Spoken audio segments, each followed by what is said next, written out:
আসানসোলের কুলটি বিধানসভার নিয়ামতপুর বাজার এলাকায় বিজেপি সদস্যতা অভিযান কর্মসূচি অনুষ্ঠিত হলো।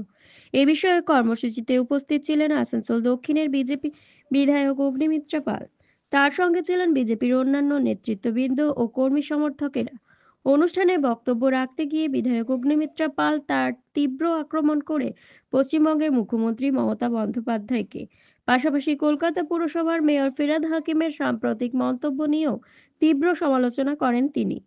আজকে আপনারা জানেন যে আমাদের সারা ভারতবর্ষ জুড়ে ভারতীয় জনতা পার্টির সদস্যতা অভিযান চলছে, তো পশ্চিমবঙ্গের সদস্যতা অভিযান চলছে।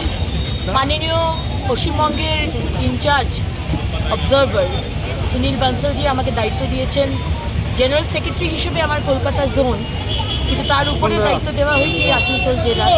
সেই কারণে আসানসোলের আজকে কুলটি বিধানসভায় এসে মানুষের কাছে গিয়ে সদস্যতা হবার জন্য আজকে আর্জি জানাচ্ছি। কেমন ছড়া পাচ্ছে? খুব ভালো, কুলটি বিধানসভা খুব ভালো অবস্থায় আছে।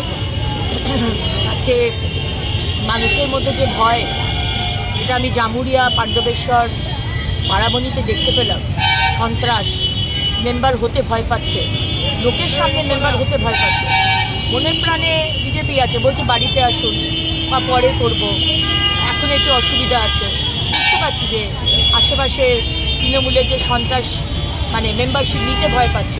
সদস্যতা অভিযান কর্মসূচির মাধ্যমে বিজেপি আরও বেশি সংখ্যক মানুষের কাছে পৌঁছে যাওয়ার লক্ষ্যে কাজ করেছে বলেই জানান দলের নেতৃত্ববৃন্দ।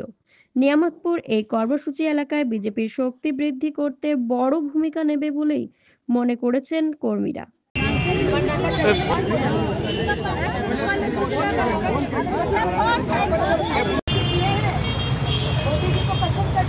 अरे